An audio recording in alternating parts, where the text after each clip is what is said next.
Alma Francis Heiliger, present. Donna A. Fred Gregory. Here. Senator Donna A. Fred Gregory, present. Kenneth L. Gittens. Here.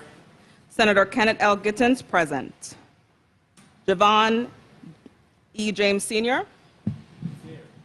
Senator Javon E. James Sr., present. Franklin D. Johnson. Here. Senator Franklin D. Johnson, present. Carla Joseph. Present. Senator Carla Joseph, present. Stephen D. Payne Sr. Present. Senator Stephen D. Payne Sr., present. Milton E. Potter. Here.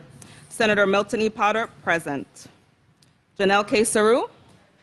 Senator Janelle K. Saru, present. Kurt A. Vialet. Here. Senator Kurt A. Vialet, present. Genevieve Whitaker. Senator Genevieve Whitaker, present. Madam President, we have 14 present, 1 absent. Thank you, Madam Secretary. We have a quorum and we are prepared to proceed. Good evening to my colleagues, the Honorable Clergy Father Anthony Abraham, Chief Justice Reese Hodge, Presiding Judge Harold Willocks, members of the Governor's Cabinet, legislative staff, fellow Virgin Islanders, and all those listening and viewing this evening. Thank you for joining the members of the 34th Legislature as we receive the 4th State of the Territory Address from Governor Albert Bryan, Jr. We are here tonight pursuant to Section 7A of the Revised Organic Act of the Virgin Islands, 48 U.S.C, Section 1573A, which provides in relevant part, regular session of the legislature shall be held annually, commencing on the second Monday in January, unless the legislature shall affix a different date, and adopted rules of the 34th legislature, section 201B, page 8 of the rules. Earlier today, the legislature of the Virgin Islands adopted Bill number 34-0187, and it was signed into law by the governor this afternoon and is now Act 8539, changing the session date to this evening, January 24th, 2022.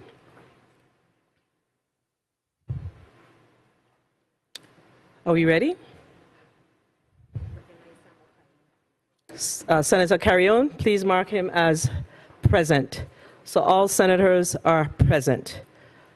We are ready to receive the First Lady of the United States Virgin Islands, Mrs. Yolanda Bryan.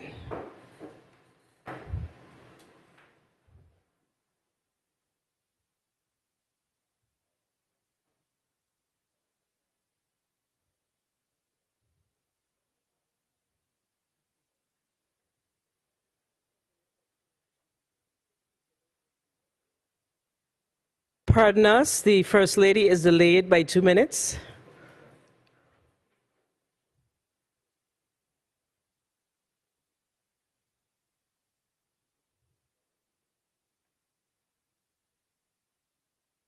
Please remember to turn off your cell phones as the proceedings begin.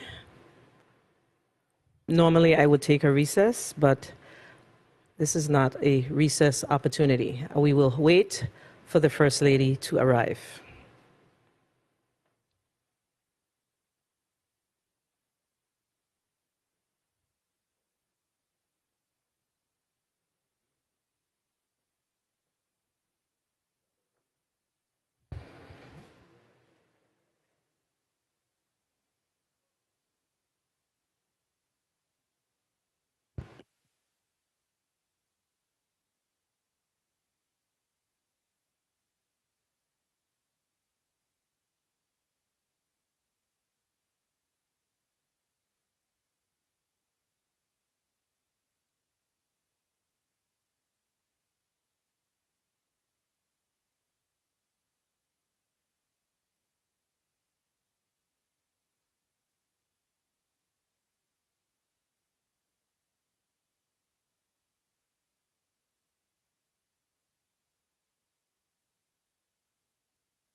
Please join us in welcoming First Lady of the Virgin Islands, Yolanda Bryan.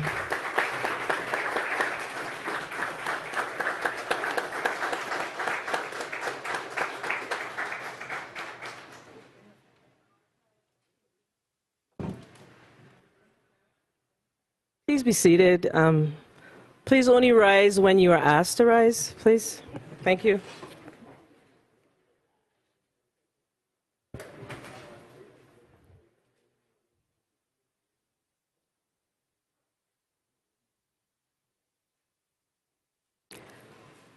Welcome, First Lady Bryan. We're happy that you joined us this evening. Thank you for coming. Please stand and join me in welcoming the Lieutenant Governor of the Virgin Islands, the Honorable Tregenza Roach, escorted by the Honorable Genevieve Whitaker, Secretary of the 34th Legislature.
You may be seated.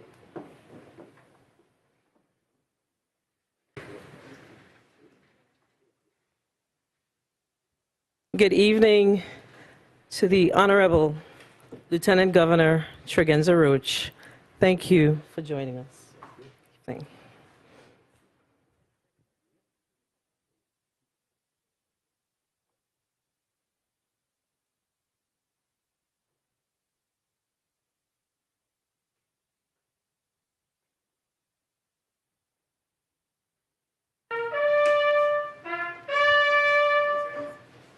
Please rise.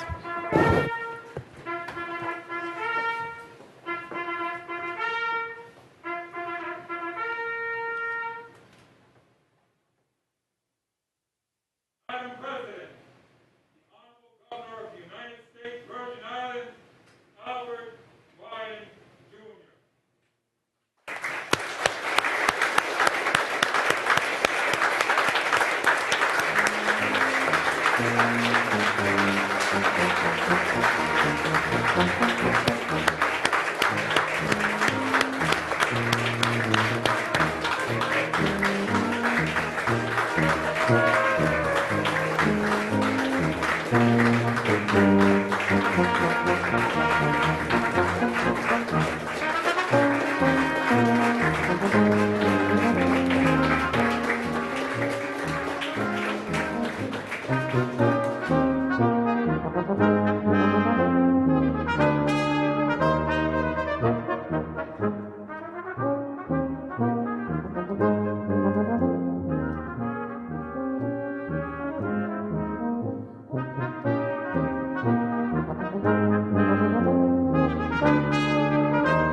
Governor Bryan, the floor is yours.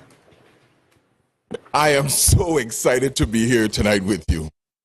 But before I get going, I would like to take a moment, because I know I will forget, to share a small token of the solidarity between the executive branch and the legislative branch to the Senate President. The token so that we always understand that while we may have our differences, the mission of the people rises beyond all else. Madam President.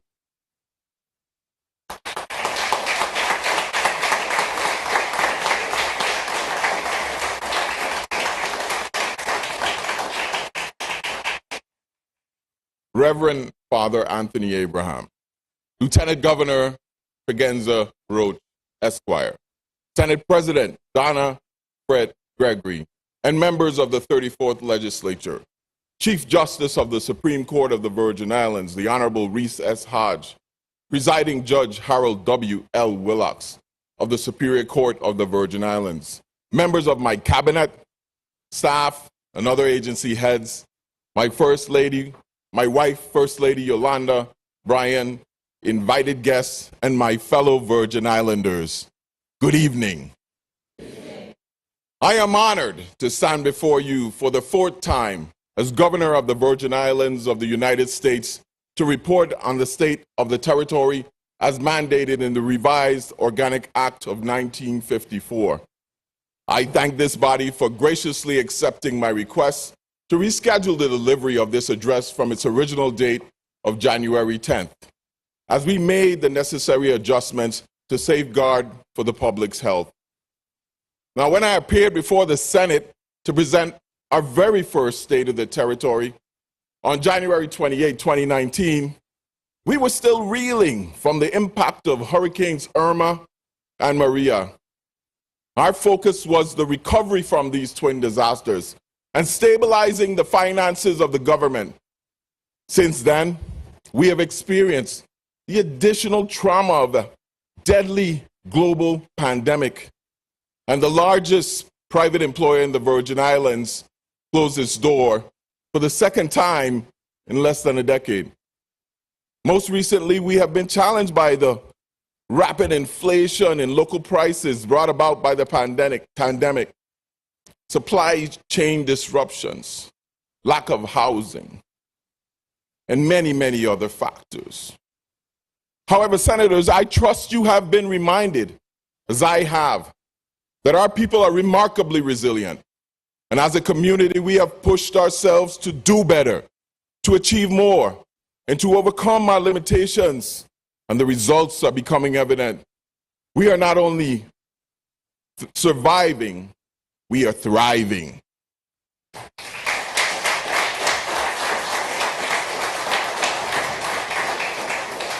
While we've seen our fair shares of ups and downs in the past few years, our economy has demonstrated surprising rigidity. In 2019, the U.S. Virgin Islands economy saw expansion and growth in the aftermath of the 2017 hurricanes. The gross domestic product advanced 2.2% that year.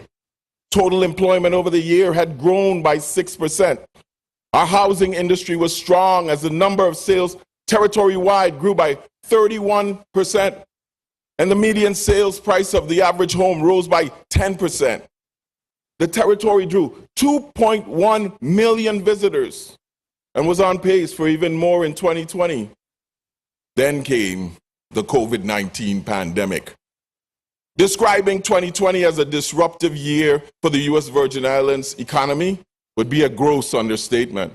We saw unemployment increase to a high of 13.6%, and tourism severely declined. For over a year, the number of cruise passengers and the ships to come to our territory dropped to exactly zero. A decrease in the number of tourists translated to a decline in stays at the establishments which house them, with hotel occupancy falling to 25%. Several of our hotels closed and furloughed workers. Many were unsure when or even if we would see economic recovery. But that uncertainty, however, would not remain for long. as economic indicators began to provide a more promising outlook. With the successful distribution of vaccines and the implementation of balanced COVID protocols, which protected our health while enabling many businesses to stay open, we led this territory on a narrow path to economic recovery. By October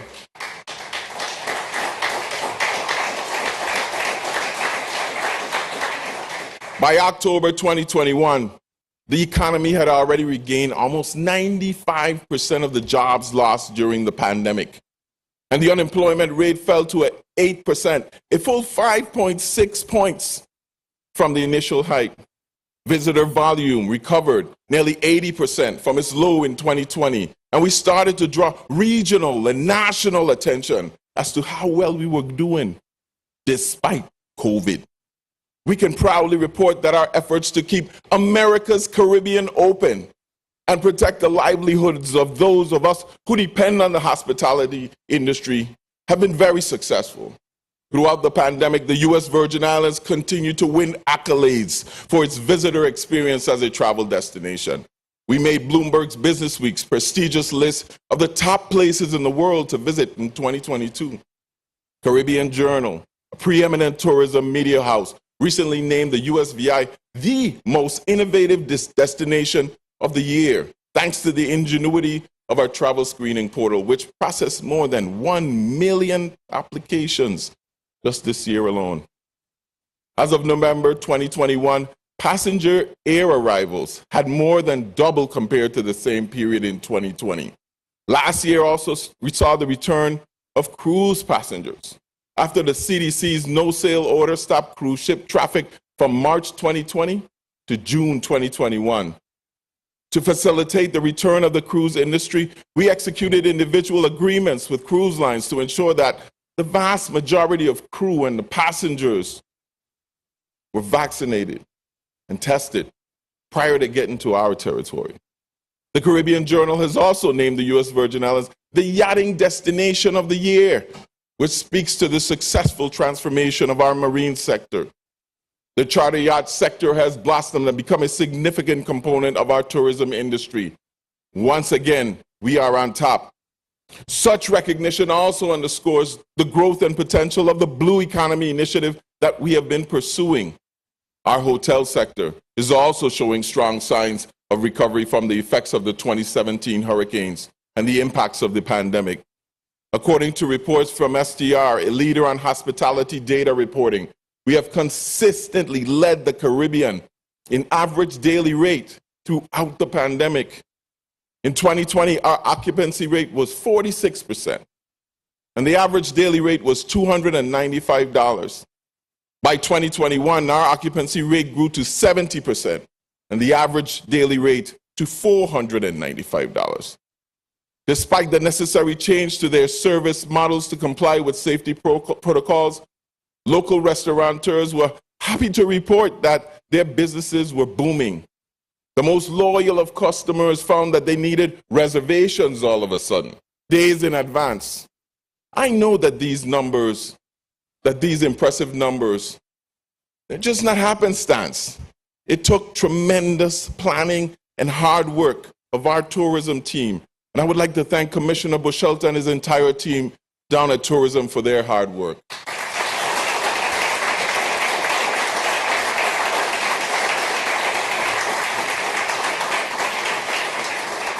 On St. Croix, the 200-room Divi Carina Resort and Casino will fully reopen on February 1st as an all-inclusive, adult-only resort to include Divi's new brand, Oceans, an exclusive 50-room hotel within a hotel.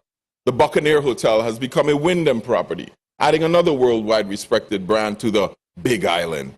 On St. John, we are overjoyed with the reopening of Concordia Eco Resort, while the territory continues to enjoy considerable media attention around the new Luvango Key development. On St. Thomas, the Marriott Frenchman's Reef and Morning Star are finally making positive headway to opening in 2023.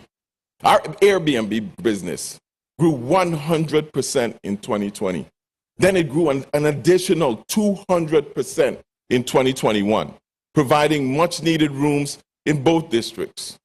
the mammoth resurgence of overnight guests and the jobs and the revenue that they help generate were a welcome economic boost. We are committed to having a solid private sector that can continue to drive our economy for years to come. The Brian Roach administration has prided itself on true belt tightening and conservative financial forecasting. As a result, the government of the Virgin Islands continues to gain fiscal strength.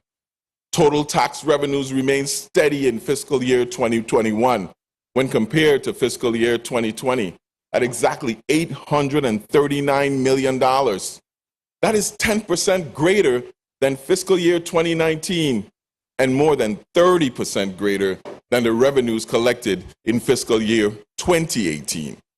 Over the last 3 years of this administration, we have seen the annual revenue collections exceed the revenue projections, creating budget surpluses that have not been seen in over 15 years, despite the pandemic. Furthermore, we have actually reduced the indebtedness of the government by over $500 million just in the last 3 years. We have an excellent financial team, ably led by Jennifer O'Neill. I want to thank her, Joel Lee, Bosadie Bruce, Brent Leardam, Josh Springett, and the rest of the team as they continue to impress me with their excellent fiscal management skills.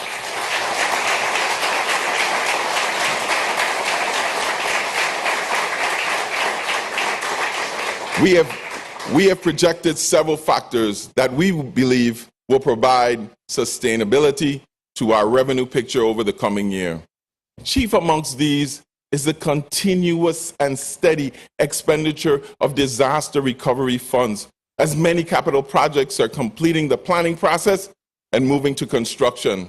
Sustained public sector spending in general will be crucial to economic activity.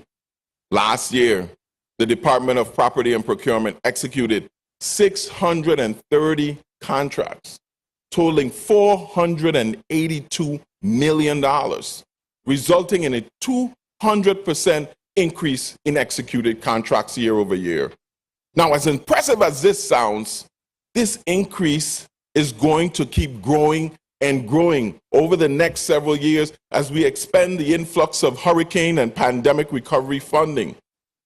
We continue our commitment to increasing the efficiency and the productivity of government through the use of technology. The Department of Property and Procurement will be aided in its efforts by the successful launch of its online procurement system, GVI Buy. Now, all government bid solicitations, contracts, purchase orders, and invoicing will be done transparently through that system, which is now online.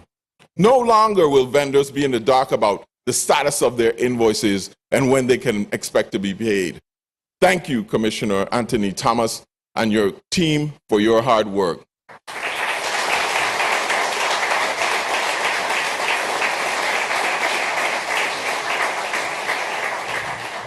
We were closed on Friday, but West Indian Petroleum is still finalizing the purchase of the refinery on St. Croix, and we are working with them to not only open safely, but to explore other potential uses for this sprawling industrial complex.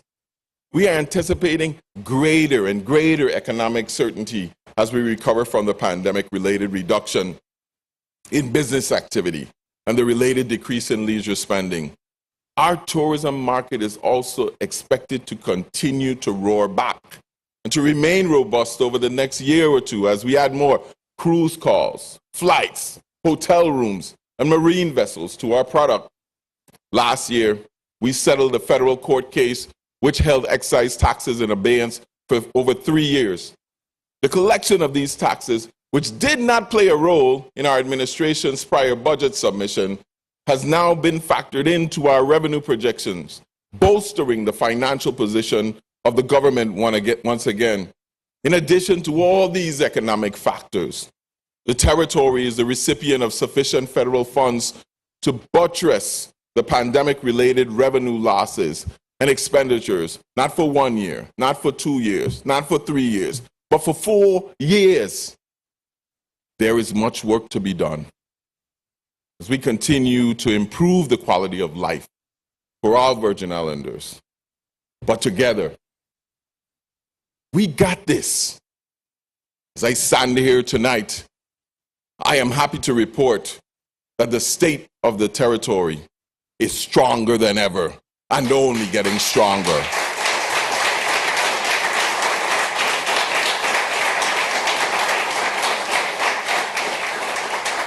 Yes,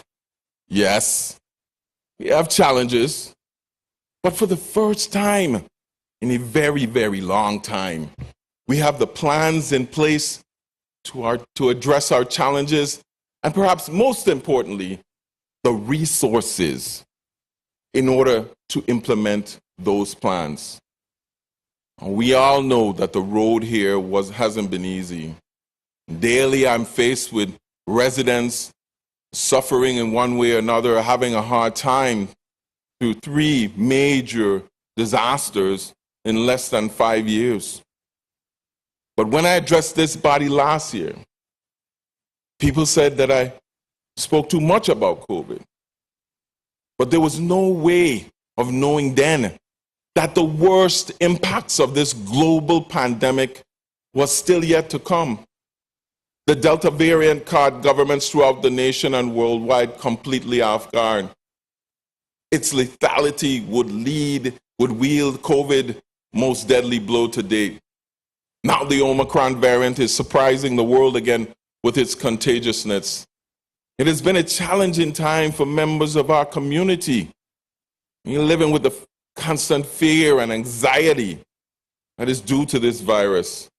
Even worse than that is the uncertainty of when we will return to normalcy. If ever, as we approach the 3rd year, the global pandemic in the United States remains under national public health emergency declaration, as it does in the Virgin Islands. It continues to be the most significant issue confronting our territory on a day-to-day basis, as it has been for the last 2 years. As I speak to you tonight, the surge in active cases brought about by the Omicron virus continues to rage through our territory. We are in the midst of the 5th wave of the infections brought about by this pandemic. This pandemic has tested our ability to be adaptive in our response to the ever-changing and unpredictable circumstances of COVID. We battled the deadly variant of the virus from mid-summer through November of last year, and that variant was particularly lethal and contributed significantly to the 65 COVID-related deaths we had last year. It's only January, Virgin Islanders. We've already had 8 COVID deaths already. I would like to spend a moment of silence for those families of not only those who have passed away, but who continue to suffer from the after effects of this pandemic.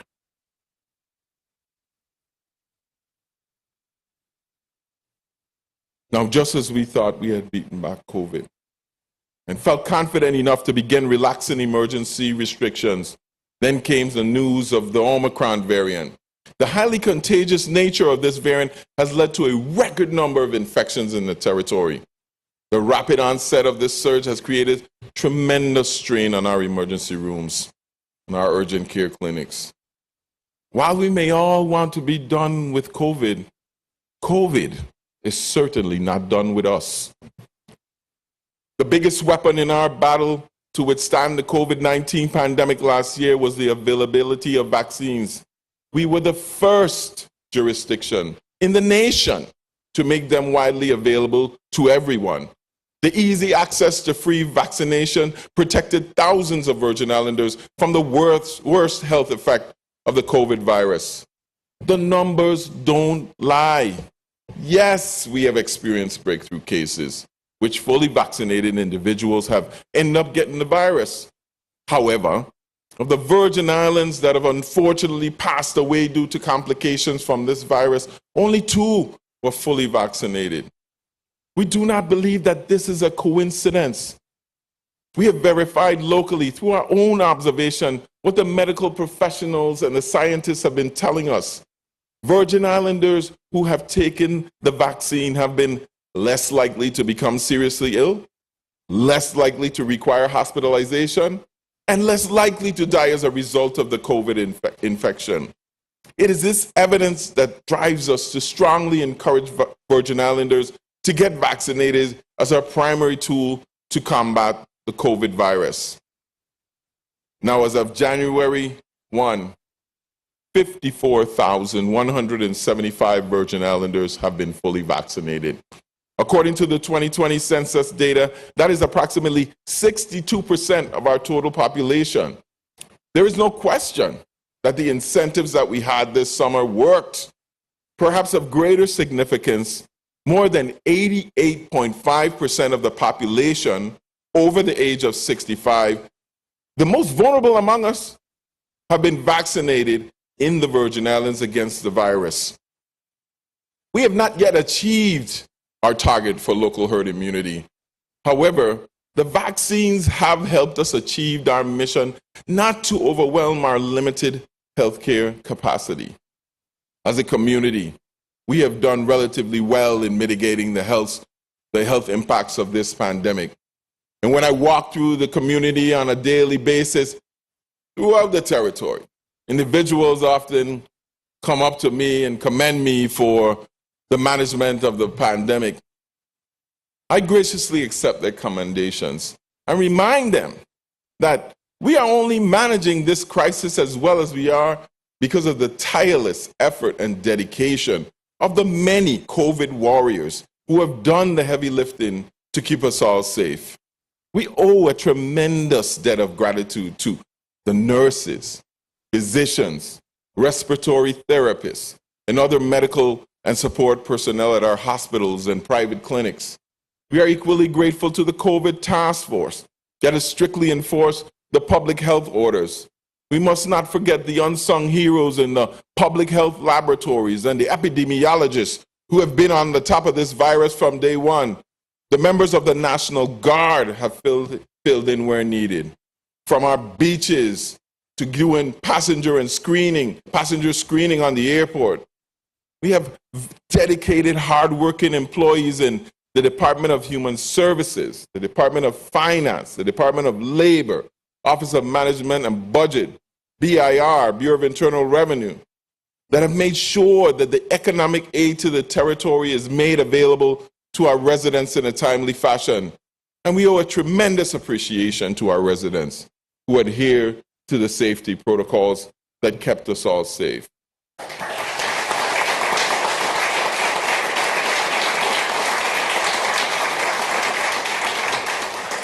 We have been blessed with a strong leadership team that has assisted me in decision making. I have received daily guidance from Commissioner Justa Encarnacion, Director Darrell Joshin, Commissioners Richard Evangelista, Ray Martinez, Kimberly Causey Gomez, Joseph Buscelte. Dr. Louis Amaro and Daima Williams have been major contributors at our hospitals. Major General Kojo Knox Limbacher, and of course, former Commissioner Trevor Vellenor, Dr. Esther Ellis, and Dr. Nicole Sims. Can't forget Dr. Tyhon Caesar, and the always and steady, wise counsel of Lieutenant Governor Tregenza Roach.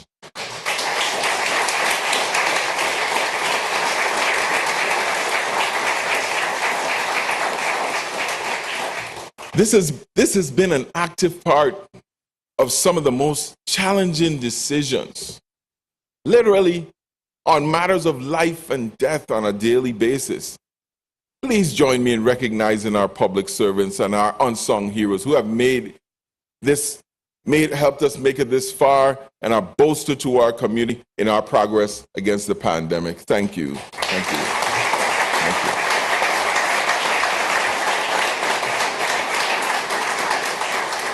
Now, I don't know if we are any closer to the end of this crisis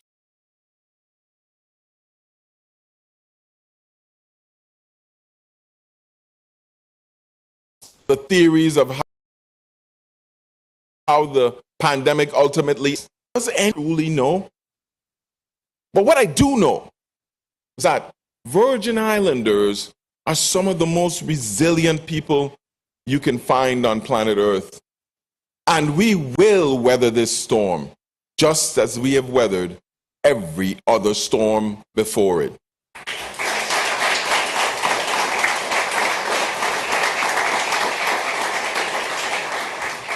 Our response to the COVID pandemic balanced the need to protect public health while mitigating the negative impact of the economy on the economy.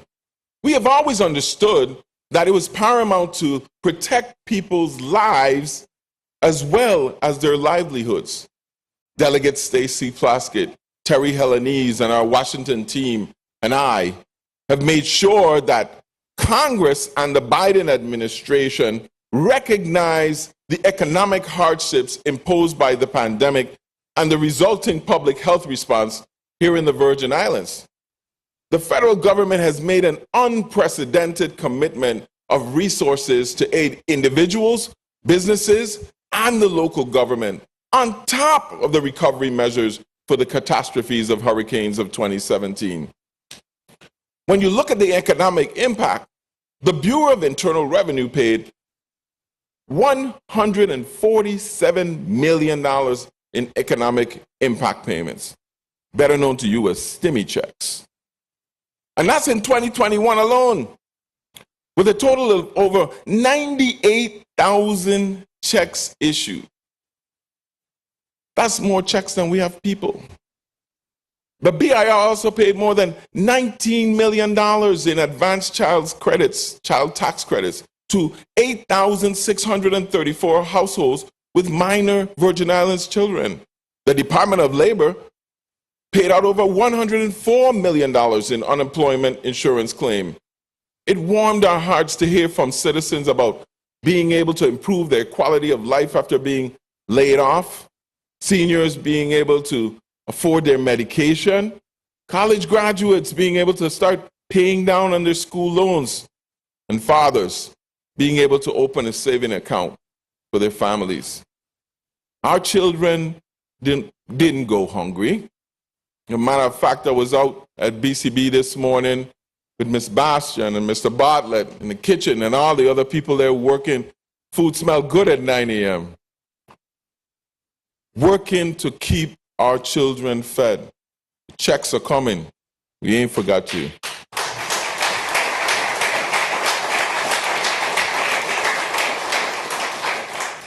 But the Department of Human Services pitched in as well to meet the nutritional needs of our children by administering the Pandemic Electronic Benefits Transfer, or PEBT as we know it.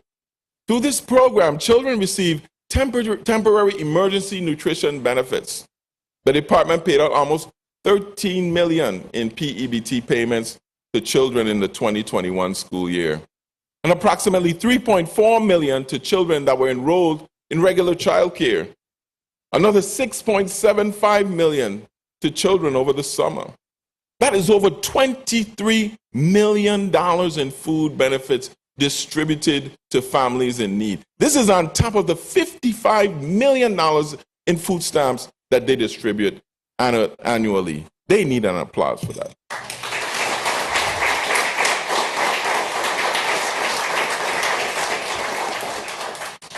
We didn't leave the small business out. Some 3,430 small businesses participated in the Paycheck Protection Program, receiving over $75 million to keep their workforce employed and pay their rent. Local restaurants and bars took advantage of the Restaurant Revitalization Fund, receiving almost $6 million in funding. Another 1,833 businesses received economic injury disaster loans, totaling more than $121 million. The U.S. Virgin Islands received per capita more economic disaster injury funds than anywhere else in the entire country. In all, between these four programs, businesses in the Virgin Islands received more than $202 million in aid, and just in 2021. The 2017 hurricane disaster recovery continues to gain momentum, and the road ahead is filled with visible evidence of the reconstruction of a brighter future for all Virgin Islanders. In 2021, we witnessed a burst of recovery activity with more than 220 projects underway, despite the lags in the federal process and the delays due to COVID. This year, we have 275 projects scheduled for construction or planned for completion. The recent hard-fought approval for the full replacement of the wastewater system on St. Croix boosts the available recovery dollars from $8 billion to $9.5 billion. Over the next few years, federal programs will continue to support a rise out of the devastation of the storm. As of December 31st, the Brian Roach administration has secured 75%, or $6 billion of those funds, obligating $4.8 billion to specific projects and paying out over $2.4 billion to complete this critical work. In 2021, expenditures increased 98.9% to $787 million, up by almost $400 million year over year. Now, the RAND report that was funded by FEMA predicted that the best we could do would probably be spend $500 million in a year. But we have surpassed that mark already as we move further along this path to recovery. The Office of Disaster Recovery presses forward to get the funds, and more importantly, to spend the funds and spend them correctly. I applaud Director Adrienne Williams-Octolin and her dedicated team, as well as our local and federal stakeholders, for their roles in ensuring we receive every single penny that is due to us.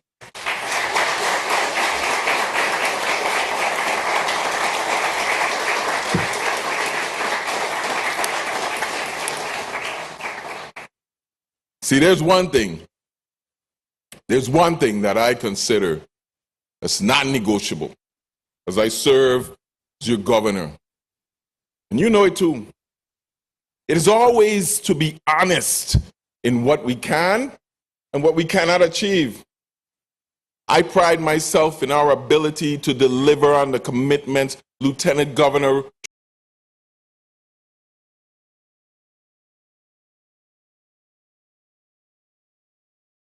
delivered despite COVID.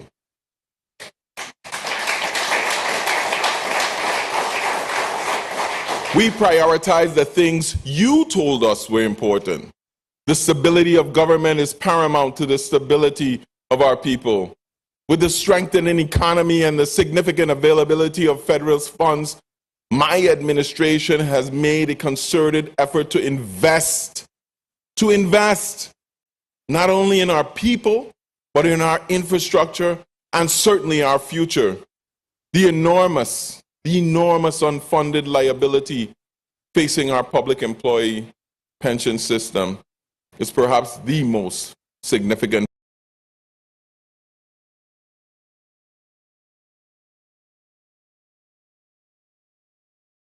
an employee's retirement system. They depend on it for a substantial part of their annual income. Many of our local businesses depend on the patronage of these pensioners. There are also thousands more Virgin Islanders who pay between 11 and 14% of their gross pay every 2 weeks in hopes of securing their financial future when they can no longer work. As we truthfully assess this situation,